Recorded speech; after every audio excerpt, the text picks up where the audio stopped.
गरिरहेका छौं र धेरै पछाडी मात्रै यस्तो कार्यक्रम हुनेछ। तत्काल हाम्रो यो खालको कार्यक्रम हुने पनि छैन। अब यो विचार गोष्ठी तथा साइबर सर्कल घोषणा कार्यक्रमलाई अगाडि बढाउने क्रममा हामीले विभिन्न जिल्लाबाट 2 जना प्रतिनिधि साथीहरूलाई यो कार्यक्रममा निमन्त्रणा गरेका थियौं। महानगरपालिकाबाट 2 जना साथीहरूलाई निमन्त्रणा गरेका थियौं। प्रदेशबाट 5 जना साथीहरूलाई यहाँ प्रतिनिधिको रूपमा सहभागी गराएका थियौं। कामको व्यस्तताको कारण पार्टी राष्ट्रिय महाधिवेशनको तयारीको कारणले गर्दा केही जिल्ला र केही प्रदेशबाट प्रतिनिधि साथीहरू आइपुग्न बाँकी छ। केही समय पछाडि हुने अभिमुखीकरण कार्यक्रममा साथीहरू आउनुहुनेछ।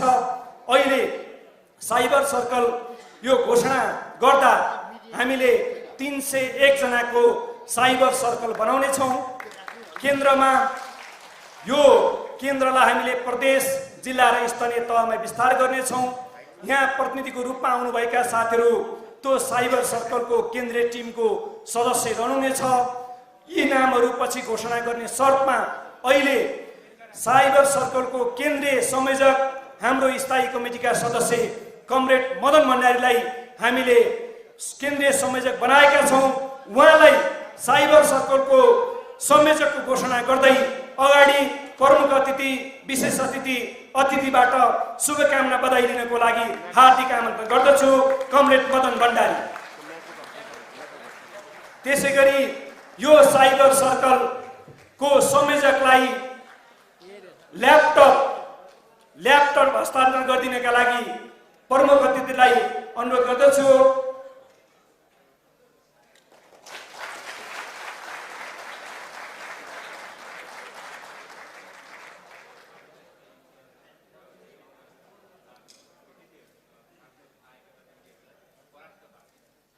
प्रतिबद्धता व्यक्त गर्दै हुनुहुन्छ।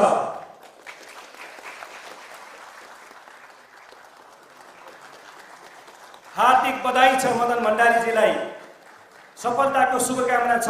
अब आजको वर्तमान परिवेशमा सूचना प्रविधि र सामाजिक सञ्जालको महत्त्व विषयक विचार गोष्ठी तथा साइबर सर्कल घोषणा कार्यक्रमका प्रमुख अतिथिज्यूलाई यो कार्यक्रममा सम्बोधन गरिदिनका लागि हार्दिक अनुरोध गर्दछु।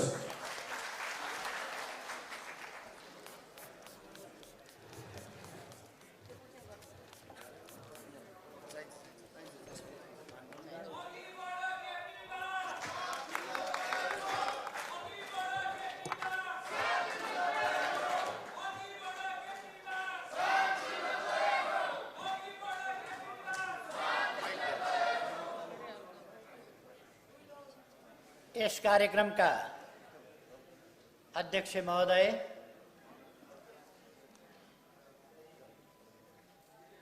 कमरेड प्रदीप गेवाली लगायत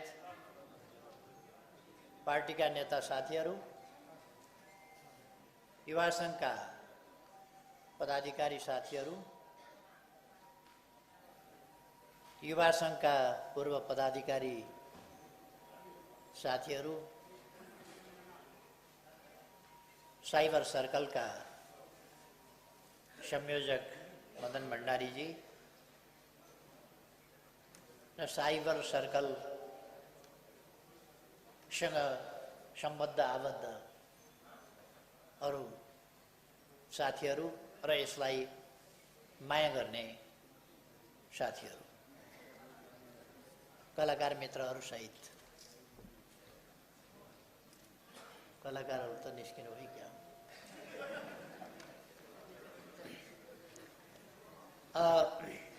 ठीक छ।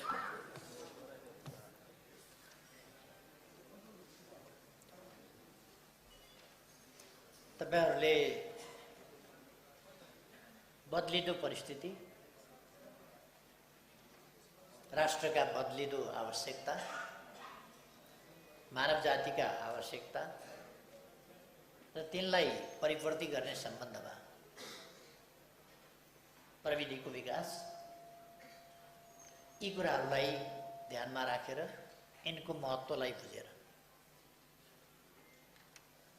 यी कुराहरूलाई खास गरी आईटी को सेक्टर, साइबर को सेक्टर, यी सेक्टरहरूलाई दुरुपयोग हुनबाट जोगाउने, दुरुपयोग भयो भने त्यसलाई परास्त गर्ने र राष्ट्र निर्माणका सही पक्षहरू, आवश्यक पक्षहरू तिनीहरूलाई उजागर गर्ने र राष्ट्र निर्माणको अभियानलाई अगाडि बढाउन योगदान गर्ने हिसाबले साइबर सर्कलको प्रारम्भ गर्नुभएको छ। म यस अवसरमा बधाई भन्न चाहन्छु साइबर सर्कललाई। यसको प्रारम्भ गर्ने, यसलाई अगाडि बढाउने साथीहरू, सङ्गठन युवा सङ्घ नेपाल र त्यससँग विभिन्न ढङ्गले सम्बन्धित रहेका साथीहरूलाई धन्यवाद भन्न चाहन्छु। तपाईहरुमाथि एउटा आशा जागेको छ कि तपाईहरुले आज देशमा जस्तो खालको राजनीति चलिरहेको छ र देशका विरुद्ध त्यसलाई जसरी प्रयोग गर्न खोजिएको छ र राज्यका वा राज्यभन्दा अझ बढी बाहिरका लगानीहरू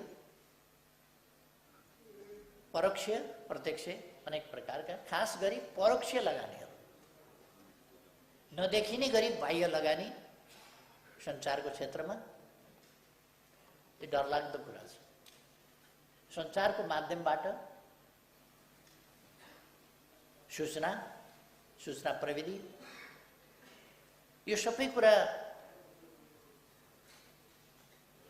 हातमा लिने र त्यसलाई प्रयोग गरेर गलत बाटोमा र लगानीकर्ताहरूको हितमा त्यसलाई प्रयोग गर्ने, दुरुपयोग गर्ने र राजनीतिलाई विकृत बनाउने, समाजको अग्रगमनलाई अवरोध खडा गर्ने, राष्ट्रिय एकतालाई कमजोर पार्ने, देशभित्र विभिन्न छिद्रहरू खोजेर त्यहाँ धाँजाहरूलाई अझ बढी पहिले धाँजा बनाउने, त्यो धाँजामा फेसा ठोक्दै जाने र त्यसलाई बढाउँदै जाने र समाजलाई विभाजित गर्ने यस्ता प्रयासहरू भइरहेका छन्। सञ्चार माध्यम यसका निम्ति जनचेतना फैलाउने वा जनचेतनालाई अलमलमा पार्ने, राष्ट्रका निम्ति वातावरण निर्माण गर्ने, राष्ट्रको हितका निम्ति, विकासको निम्ति, अग्रगमनका निम्ति वातावरण तयार गर्ने अथवा राष्ट्रहित विपरीतका गतिविधि सञ्चालन गर्ने यस्ता कुराहरूका लागि यो क्षेत्र बहुतै महत्त्वपूर्ण भूमिका खेल्न सक्ने क्षेत्र हो। त्यसैलाई बुझेर यहाँहरूले काम गरिरहनुहुन्छ। खास गरी जनतासम्म सत्य कुरा पुर्याउने, साँचा सूचना, सही चेतना, वैज्ञानिक चेतना, अग्रगामी चेतना, न्यायोचित पक्षको चेतना, ती कुराहरू जनतासम्म पुर्याउने माध्यम हो यो। कहिले कहिले राष्ट्रका निम्ति, कहिले कहिले बृहत्तर राष्ट्रका निम्ति कहिले कहिले सञ्चार माध्यमले फेक न्युज पनि दिन सक्दो रहेछ। इतिहासमा त्यस्तो पनि भेटिन्छ कहिलेकाहीँ। तर राष्ट्रका निम्ति मात्रै गर्छ त्यस्तो यदि देशप्रति वफादार छ भने। उहिले हिस्ट्रीमा पेरिसमाथि फ्रान्समा जर्मनको आक्रमण भयो, भीषण आक्रमण। जर्मन सेना असाधारण ढङ्गले दिग्विजय गर्दै अगाडि बढिराखेको थियो, जसलाई कसैले रोक्न सकेका थिएन। त्यहाँ सिन नदी पार गर्न एउटा के म्याग्नेट लाइन यस्तै के भन्थ्यो, त्यो चाहिँ अवैध किल्लाको रूपमा मानिन्थ्यो। त्यसलाई पार गर्न कसैले पनि सक्दैन त्यो, किनभने पेरिसको रक्षाको किल्ला हो भनेर त्यो नदीको किनारमा एउटा पर्खाल बनाइयो। जर्मन सेनाले त्यो पर्खाल भत्कायो र सिन नदीको पुलबाट पेरिसतिर प्रवेश गर्न थाल्यो। प्रवेश गर्न थालेपछि एकजना कपडा धोइरहेको महिला, त्यो नदीको किनारमा कपडा धोइरहेको एउटा महिलाले, "कौ तिमीहरू, यो फ्रान्सको सेना जस्तो लाग्दैन, कहाँको सेना हौ तिमीहरू?" भनेपछि "हामी जर्मन सेना हौँ, पेरिस कब्जा गर्न आएका हौँ" भनेपछि "रोक" भनेर उसले आदेश गरे। रोक्यौ भनेर आदेश गरे। उनीहरू रोकिन माने। यहाँ फ्रेन्च छँदै फ्रान्सेली यहाँ उभिँदै एउटा जिउँदो फ्रान्सेली यहाँ हुँदै तिमीहरू कसरी अगाडि बढ्न सक्छौ? के कुरा गरे तिमीहरू? रोक्यौ भनेर उसले भने माने। उनले ढुङ्गा टिपेर पटापट हान्यो सेनालाई। उनलाई सेनाले गोली चलायो। उनी त्यहीँ ढलिन्। उनको मृत्यु भयो। अखबारमा यो खबर छापियो। त्यो खबर घर घरमा पुग्यो र भोलिपल्ट सिँगै पेरिस यसरी उठ्यो। एउटी महिलाले पर्खाल तोडेर, त्यो म्याग्नेटिक पर्खाल भन्ने तोडेर पेरिसतिर पस्न लागेको सेनालाई ढुङ्गा हानेर प्रतिरोध गरिन् र पस्नबाट व्यवधान खडा गर्न खोजिन्, रोक्न खोजिन्। हालाकि उनी मारिन्, तर पेरिसवासी जिउँदो छैन्जेलसम्म विदेशी कसैले पनि पेरिसमा पस्न पाउँदैन, सक्दैन, हामी दिँदैनौँ भनेर उनले देहत्याग गरिन्। त्यस खबरले हरेक पेरिसवासी म जिउँदैछु, कसरी विदेशी सेना मेरो देशमा पस्छ, म जिउँदा हुँदै कसरी पस्छ, हरेकले बारदलीबाट ढुङ्गा हान्छ, छतबाट ढुङ्गा हान्छ, माथिबाट इँटा खसाउँछ। सेना लड्न पाएन। त्योभन्दा अगाडि पेरिसवासीले नै हायतमा खेलायो सेनालाई। गल्लीमा भए गल्लीमा हिर्काएको छ, उता भयो उता हानेको छ, कता कुद्ने कतातिर हान्ने, बाल बच्चा बुढाबुढी सबैले हिर्काएका छ। जर्मन सेना भाग्यो। अनि को हुन् ती महिला? खोज्नु पर्यो, तिनलाई सम्मान गर्नु पर्यो, कमसेकम तिनको परिवार होला, सम्मान गर्नु पर्यो। खोजी भयो, कहीँ फेला पर्दैनन् महिला। अनेक खोजे, कहीँ छैन। गोली लागेको कतै देखिँदैन, त्यहाँ रगत पनि देखिँदैन। कहाँकी महिला हुन् त्यो पनि थाहा छैन, को हुन्। अनि त्यो पत्रकारलाई थाहा होला भनेर उनी जुन पत्रिकाले छापेको थियो त्यसका सम्पादक कहाँ खोज्दै मान्छेहरू पुगे। को महिला, कहाँकी महिला, कस्ती महिला, तिमीहरूले कहाँ देख्या हो, कहाँनिर लड्या हो भनेपछि यो त लडेको त मैले देखिनँ, तर मैले पेरिस जोगाउनका लागि पेरिसवासी कस्तो हुन्छ भनेर एउटा परिकल्पना गरेँ। त्यो परिकल्पनाको महिला हुन् जसले सेनालाई ढुङ्गा हानेर गोली खाएर मरिन्। त्यो परिकल्पनाको कुरा हो। उनले भनेपछि त्यो पत्रकारलाई ठुलो राष्ट्रिय अवार्डका साथ सम्मान गरियो, उसको जय जयकार गरियो। राष्ट्रका लागि, राष्ट्रिय सेन्टिमेन्ट, राष्ट्रिय सुरक्षा, राष्ट्रिय हित, राष्ट्रिय उन्नतिका लागि कहिले कहिले यस्ता सेन्टिमेन्टल कुरा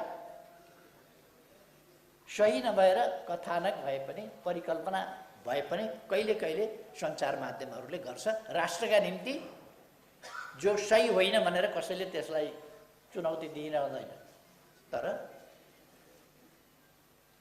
राष्ट्रका विरुद्ध सञ्चार माध्यमको धर्म होइन। राष्ट्रका विरुद्ध, जनताका विरुद्ध, जनताका अधिकारका विरुद्ध, जनताले पाउने न्यायका विरुद्ध, जनताले पाउने विकास र समृद्धिका विरुद्ध, जनताले लडेर ल्याएका उपलब्धिहरूको रक्षाका विरुद्ध, ती उपलब्धिहरूलाई हराउने, कमजोर पार्ने हिसाबले सञ्चार माध्यमले वास्तवमा कहिल्यै पनि गलत अथवा आधारहीन त्यस्तो न्युजहरू दिनु हुँदैन।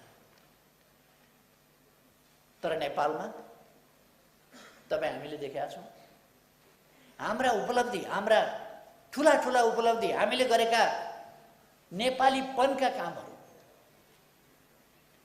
हामीले गर्न खोजेका विकासका प्रयासहरू, हामीले अगाडि सारेका विकासका नीतिहरू, राष्ट्रियता सम्बन्धी नीतिहरू, लोकतन्त्र सम्बन्धी नीतिहरू, विकास सम्बन्धी नीतिहरू, सामाजिक न्याय र समानता सम्बन्धी नीतिहरू, यी नीतिहरूलाई गलत ढङ्गले प्रस्तुत गर्ने, तिनको अपव्याख्या गर्ने, तिनको सम्बन्धमा भ्रम फिजाउने, यस प्रकारका कामहरू कतिपय ठाउँबाट सञ्चार क्षेत्रको, सञ्चार माध्यमको, सञ्चार प्रविधिको दुरुपयोग गरेर हुने गरेको छ। मैले विश्वास लिएको छु आइटी सर्कलले, यो साइबर सर्कलले राष्ट्रिय हितको पक्षमा, राष्ट्रिय भावना जगाउने, राष्ट्रिय स्वाभिमान जगाउने, राष्ट्रिय हितको पक्षमा उभिने भावना जगाउने, राष्ट्र निर्माणको भावना जगाउने, राष्ट्रिय एकताको भावना जगाउने, विकासका निम्ति म लाग्नुपर्छ, खट्नुपर्छ भन्ने भावना जगाउने र राष्ट्रलाई अगाडि बढ्नका निम्ति, राष्ट्रमा सुव्यवस्था, शान्ति सुव्यवस्था स्थापना गर्नका लागि यसले महत्त्वपूर्ण योगदान पुर्याउनेछ मैले विश्वास लिएको छु। र यस विरुद्धका गतिविधिहरू, जनतामा भ्रम फिजाउने यस्ता खालका गतिविधिहरूलाई यसले पराजित गर्नेछ भन्ने मैले विश्वास लिएको छु। हामी एउटा खास मोडमा छौँ। जनताले जित्ने कि जनविरोधीहरूले जित्ने भन्ने फेरि एउटा निर्णय हुनेवाला छ। कतिले ठानेका छन् अदालतको फैसलाबाट जनताका पक्षधर, देशका पक्षधर शक्तिहरूलाई पराजित गरियो, जनादेशबाट एउटा सरकार हटाइयो र जनशक्तिलाई हटाइयो। अब यो अन्तिम विजय हो भन्ने ठानेका छन् कतिपयले। केही व्यक्तिहरूले बोल्दै हिँडेको तपाईँहरूले सुन्नुभएको होला, विभिन्न कुराहरू बोल्दै हिँडेका छन्। कसैले के बोल्छ, कसैले के बोल्छ।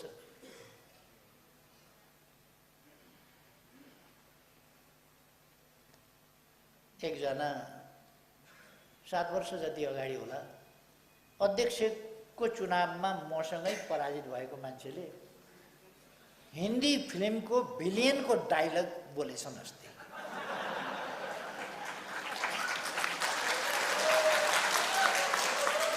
के भनेछन् भने जो हमसे टकराएगा वो चूर चूर हो जाएगा भने।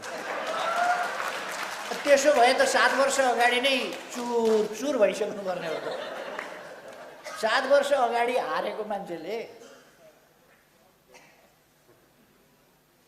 भने जो हमसे टकराएगा वो चूर चूर हो जाएगा त्यस्तो भनेछ। मलाई त्यो कसरी बोल्न सक्या होला?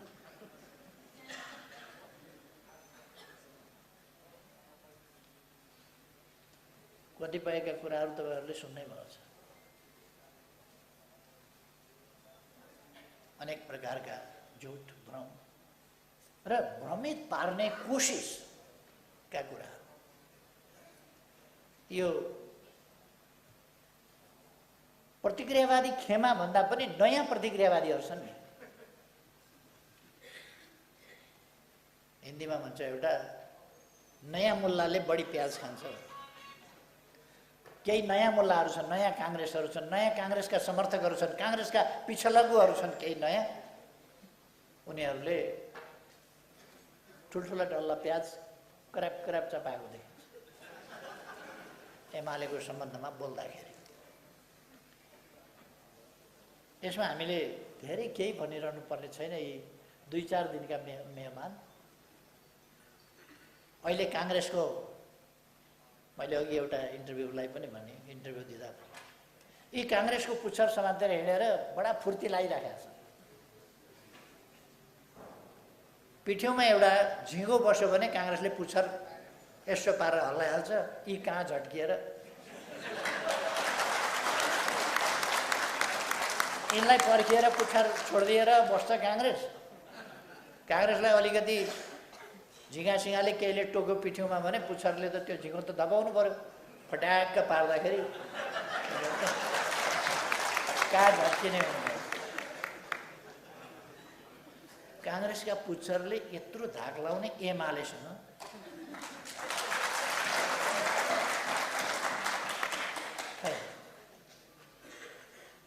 हामी एउटा नयाँ निर्णायक बिन्दुमा छौँ भन्ने गरेका छन् नि। एमाले एकतिर अरू एकतिर भनेर। एमाले भनेको हामीले थाहा पाउनुपर्छ, एमाले भनेको अब नेकपा एमाले भनेको पार्टीको नाउँ मात्रै होइन, नेपाली जनता र नेपाली जनताको प्रतिनिधि शक्ति हो यो। एमाले एकतिर भनेको जनता एकतिर, अरू 5 दल 7 दल के जाति भनेको एकतिर। 5 दलीय गठबन्धन भनेको एकतिर। यिनीहरू के सरकारमा आए, कस्तो हुँदो रहेछ। यिनीहरू के सरकारमा आए, 5 दल के सरकारमा आयो, जुन बाटोबाट आए। सर्वोच्च अदालतमा हालत हेर्नुहोस् त। सर्वोच्च अदालतको अहिले देशमा आन्दोलन छैन, सर्वोच्च अदालतको आँगनमा देशमा आन्दोलन छैन, सर्वोच्च अदालतका आँगनमा छ। जनता छक्क परेर हेरिराखेको छ। वकिल साहबहरू कहिले कम्पु कराते खेल्नुहुन्छ, यो कम्पु कराते सबै के हो भन्दा यो 5 दलको कानुनी क्षेत्रको रिफ्लेक्सन, कानुनी क्षेत्रको रिफ्लेक्सन मात्रै हो। उहाँहरूले जे गर्नुभएको थियो त्यसको प्रकटीकरण मात्रै हो। अब बारमा तमासा हेर्नुहोस्, सर्वोच्च अदालतमा तमासा हेर्नुहोस्।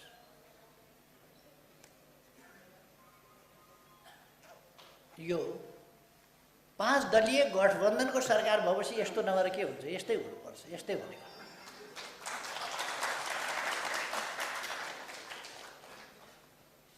मैले अघि भर्खर एउटा अन्तर्वार्ता दिँदै पनि भनेको थिएँ कि क्यान्सर भइसकेको छ, न्यायिक क्षेत्रमा क्यान्सर भइसकेको छ। श्रीमान न्यायाधीशज्यूहरू भन्दै हुनुहुन्छ, बारले भन्दैछ, वरिष्ठ अधिवक्ताज्यूहरू भन्दै हुनुहुन्छ, कानुन व्यवसायीहरू भन्दै हुनुहुन्छ। जनता छक्क परेर हेरिरहेको छ। क्यान्सर भइसकेको छ हाम्रो न्यायिक क्षेत्रमा। त्यसको उपचार कसरी खोज्न खोजिँदैछ भन्दा एउटा धामी बोलाएर, दुबोको मुन्टा सुन्टा ल्याएर, कुखुराको अन्डा ल्याएर यसो यसो पारेर अनि दुनामा लगेर मनसाउने।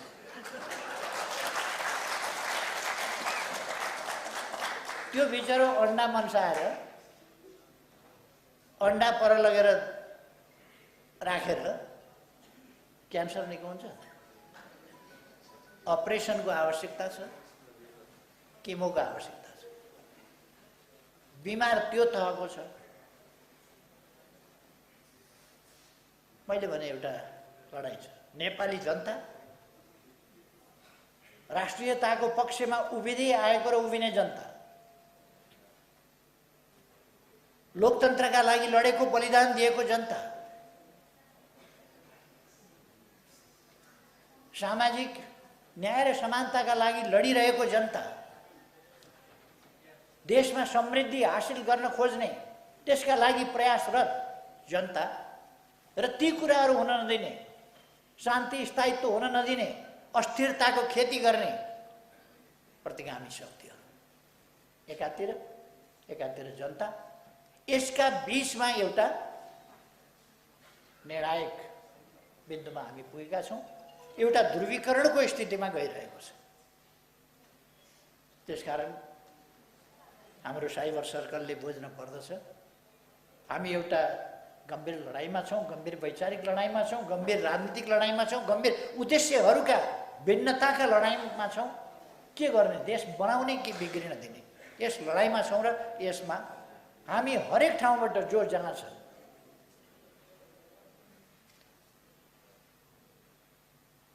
श्याम तरमटले रचेको गीत जस्तै जो जहाँ छ त्यहाँबाट उठ, जो जहाँ छ त्यहाँबाट लड, बाजा बजाउन जान्नेहरू बाजा लिएर उठ, कलम समाउन जान्नेहरू कलम लिएर उठ, साथमा केही नहुनेहरू आवाज लिएर उठ। देशका लागि यो लडाईँ हामीले जित्नै पर्छ, देशका लागि जित्नुपर्छ यो लडाईँ, शान्ति स्थिरता र स्थायित्वका लागि जित्नुपर्छ यो लडाईँ। हामीले यो लडाईँ जित्नै पर्छ, लोकतन्त्रको रक्षाका लागि यो लडाईँ जित्न पर्छ। जनताको अभिमत ताजा जनादेशका लागि जान नदिने, परमादेशबाट सरकार फेर्ने, बनाउने, बदल्ने, सबै काम गर्ने संसदलाई थाहा पनि छैन प्रधानमन्त्री हटेको, सरकार फेरिएको, अर्को प्रधानमन्त्री बनेको संसदलाई थाहै छैन। दुनियाँमा यस्तो हुन्छ कहाँ? हाम्रो संविधानले कहीँ भन्छ त्यस्तो छैन। लडाईँ यति व्यापक रूप लिएछ, यसले प्रयोग गर्न नहुने अस्त्रहरू प्रयोग गरिए। लडाईँमा भन्ने गर्छन् नि, ब्रह्मास्त्र अन्तिममा प्रयोग गरिन्छ, किन त्यो प्रयोग गरिसकेपछि त्यो फिर्ता हुँदैन, एकपल्ट भन्दा बढी फेरि प्रयोग गर्न सकिँदैन। गलत ठाउँमा पर्यो भने, गलत ठाउँमा पर्यो भने अस्वस्थामाको जस्तै गरेर फर्किएर आएर निधारमा प्रयोग हुन्छ। अहिले यो सर्वोच्च अदालततिर यो जुन प्रकट भइरहेको छ, त्यो हामीलाई फ्याँकेको ब्रह्मास्त्र ठोकिएर फर्किँदाखेरि आफैलाई लागेर भएको छटपटी हो। यो केही होइन, फेरि देखिएको त्यहाँ छ, तर यो 5 दलीय छटपटी हो। 5 दलीय छटपटी। यस कुराको प्रमाण अमेरिकाबाट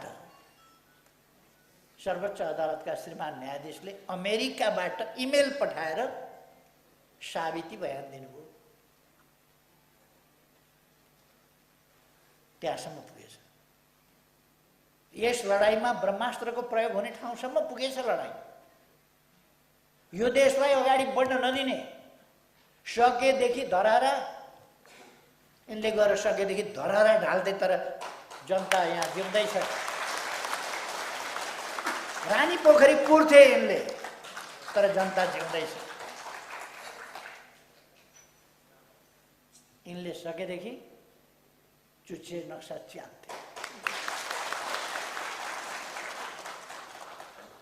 अघि पुर्खे बाले भने नि, रुने भए फलाना कहाँ गएर रौ, फलानाको अगाडि नरौ भने लुकेर रौ। यिनीहरू लुकेर कति रोका छन् होला।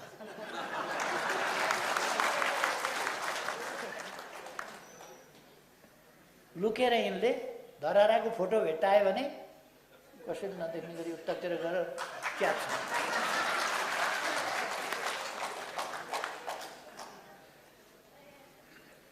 तपाईँहरूले देखाउनुहुन्छ नि, अब यो अघि विमोचन भयो नि,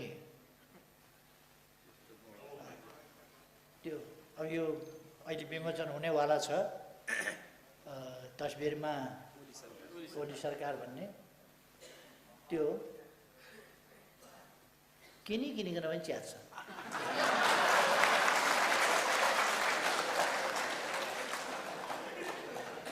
तर लुकी च्यात्छन्, किनभने यो देखाएर च्यात्ने हिम्मत उनीहरूसँग हुँदैन। यिनका ससाना छोराछोरी, ससाना नाति नातिनीहरूले वा बुढाबुढी भएका हजुरबा हजुरआमाहरूले पुर्खेबा जस्ताहरूले भेट्टायो भने चड्काउन त्यो सक्दैनन् उनीहरूले त्यो हाकाहाकी गर्न।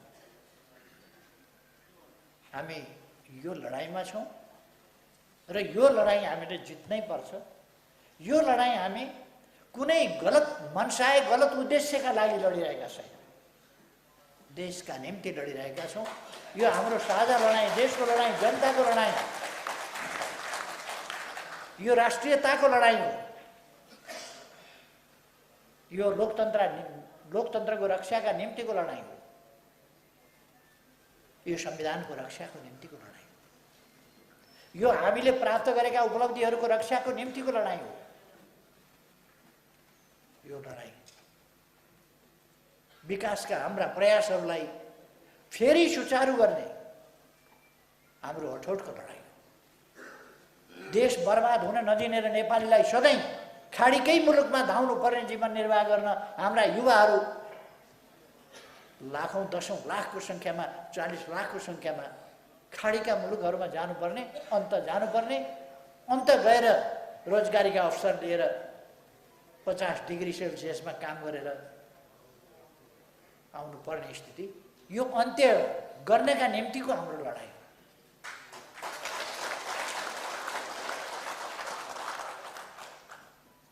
यसले कसरी ठग्छन् हेर्नुहोस् त। महान जनयुद्ध भनेर युवाहरूलाई कसरी ठगे। कति हजार युवा मरे, कति मारिए, कति घाइते भए, कति अङ्गभङ्ग भए, कतिका बालबालिका टुरा टुरी भए, कतिका आमा बुवाका काखुरी तिरे र युवाहरूलाई जोस्याए। भन्न नहुने राम्रो कुरा हो। छोराछोरी, नाति नातिना, दुईटै छोरीका नातिनी, दुईटै छोरीका छोरीहरू बेलायत पढ्छन्। खुसीको कुरा हो, एकदम खुसीको कुरा हो। दुईटै छोरीका, भरतपुरकी छोरीका पनि पढ्छन्, यताकी छोरीका पनि पढ्छन्, बेलायत पढ्छन्, राम्रो शिक्षा पाएका छन्, खुसी लाग्छ। तिनको सुखमय जिन्दगी बनोस्। तर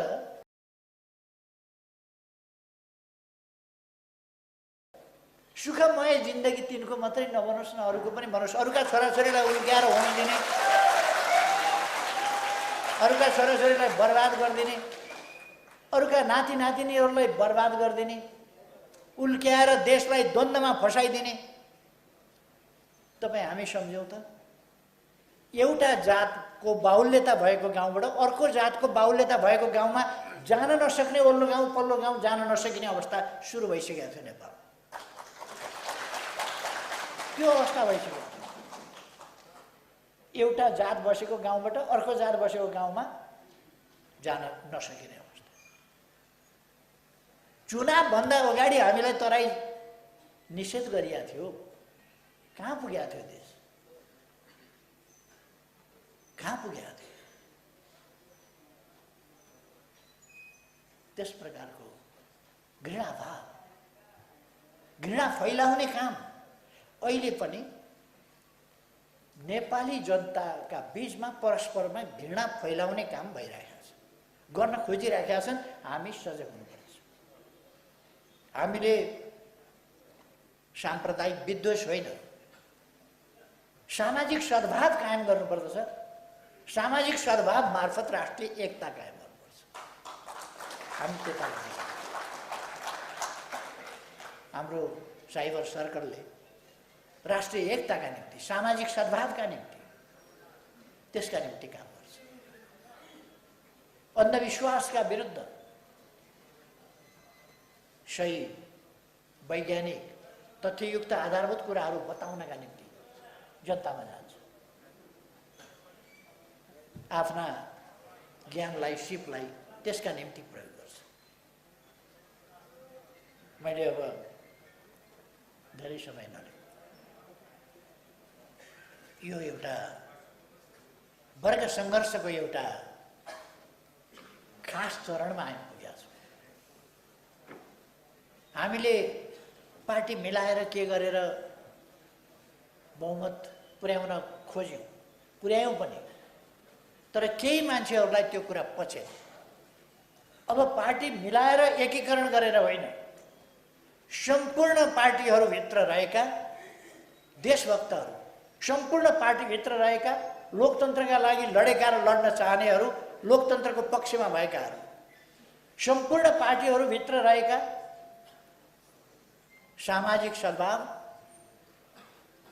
सामाजिक न्याय र समानताका पक्षमा रहेकाहरू, पछौटेपनका पक्षमा र वकालत गर्नेहरू होइन, आधुनिक विचार र व्यवहार अपनाउनेहरू, विकास विरोधी तत्त्वहरू होइन, विकासका निम्ति अग्रसर तत्त्वहरू, त्यो सबै दाजुभाइ दिदीबहिनीहरू नेकपा एमालेमा आबद्ध हुनुपर्दछ। अब नेकपा एमाले एउटा राजनीतिक पार्टी मात्रै होइन, यो यस पार्टीको नाम, राजनीतिक पार्टीको नाम नेकपा एमाले भए पनि यो जनभावनाको प्रतिनिधित्व, राष्ट्रियताको प्रतिनिधित्व, सामाजिक न्याय समानताको प्रतिनिधित्व, राष्ट्रिय विचारहरूको प्रतिनिधित्व यसले गर्छ। त्यसकारण यस पार्टीमा सरिक हुन, यस पार्टीमा आउनका लागि विभिन्न पार्टीमा रहेका तमाम नेता कार्यकर्ताहरूलाई म आग्रह गर्न चाहन्छु, आउनुहोस् हामी एकै ठाउँ हौँ र देश बनाऊ। हाम्रो अरू उद्देश्य छैन। काङ्ग्रेसका पछि लाग्ने, प्रचण्डका पछि लागेर देश बन्छ?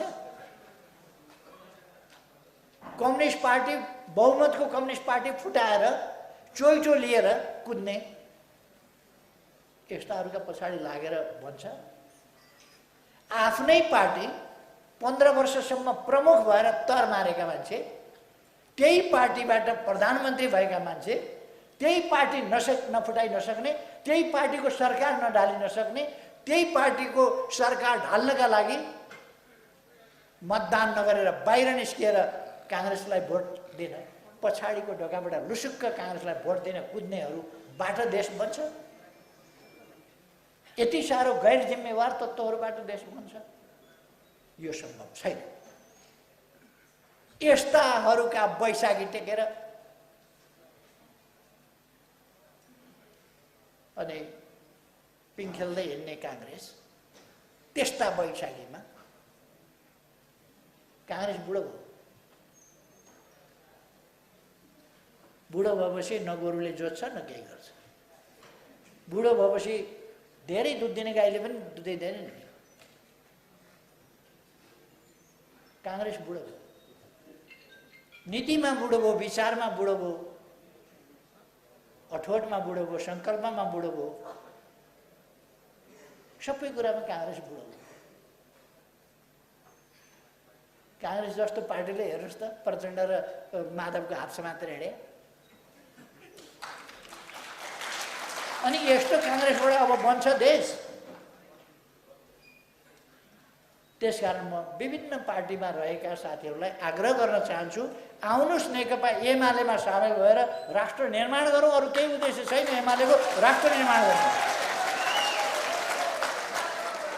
एउटा कुरा म स्पष्ट पार्न चाहन्छु, अब नेकपा एमाले एकता एकीकरण गर्नुपर्ने पार्टी नेपालमा कुनै बाँकी रहेन। त्यसकारण नो एकता नो एकीकरण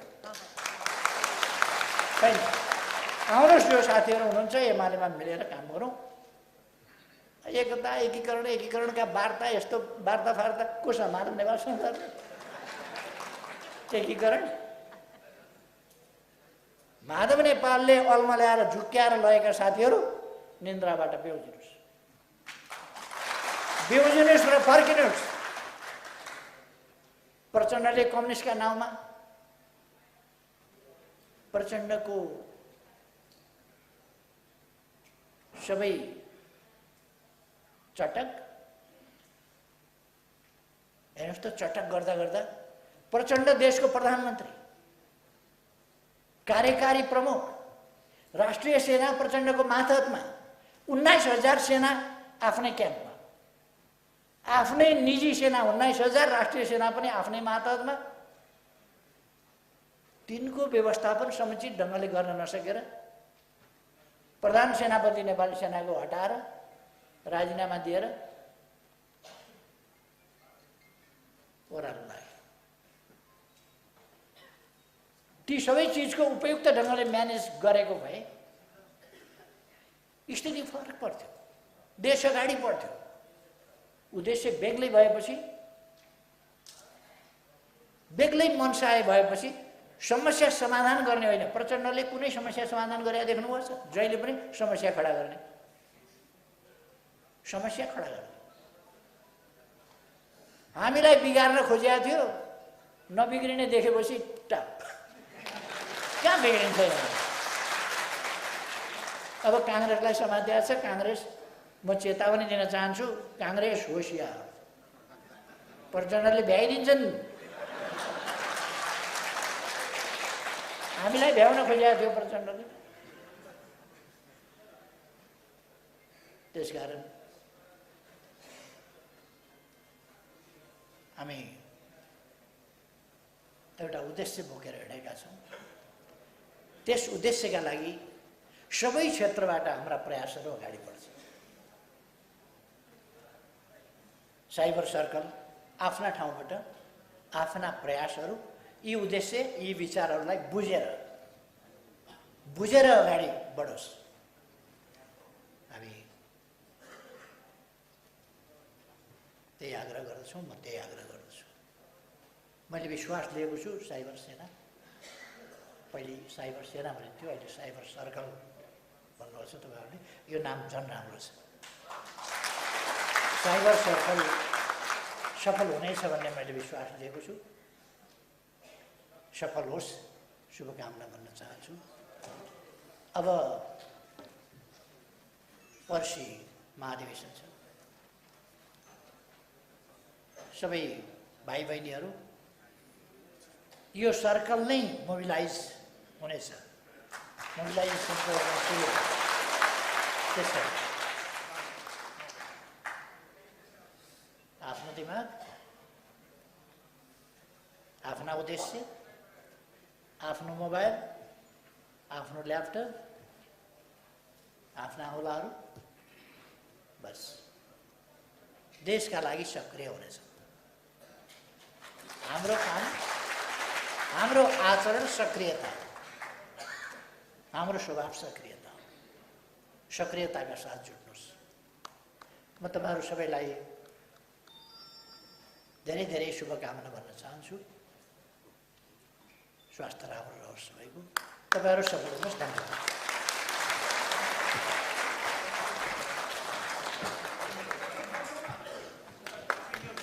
महाधिवेशनको कामको चापको बावजुद हाम्रो कार्यक्रममा प्रमुख अतिथिको रूपमा उपस्थित भई हामीलाई मार्गनिर्देशन गर्नुभएकोमा प्रमुख अतिथिज्यूलाई उच्च सम्मानका साथ विशेष धन्यवाद व्यक्त गर्न चाहन्छौँ। अब हामी अर्को महत्त्वपूर्ण क्षणमा प्रवेश गरेका छौँ। हामीले केपी शर्मा ओलीले यो देशको 2 पटक सरकारको नेतृत्व गर्दा राष्ट्रियता, राष्ट्रिय एकता, सामाजिक न्याय र समानता, लोकतन्त्र, आर्थिक समृद्धिका लागि गरेका कामहरू बुदाबा होइन, तस्बिरमा देखाउने गरी आम जनताले थाहा पाउने गरी राष्ट्रिय युवा सङ्घ नेपालले तस्बिरमा ओली सरकार प्रकाशन गरेको छ। तस्बिर सङ्ग्रह, उक्त तस्बिर सङ्ग्रहलाई विमोचन गरिदिनका लागि कार्यक्रमका प्रमुख अतिथिज्यूलाई हार्दिक अनुरोध गर्दै उक्त कार्यका लागि सहजीकरण गरिदिन सङ्घका केन्द्रीय अध्यक्ष कमरेड किरण पौडेल, कार्यालय विभागका प्रमुख कमरेड रामजी सापकोटालाई अनुरोध गर्दछु। तस्बिर सङ्ग्रह विमोचन हुँदैछ।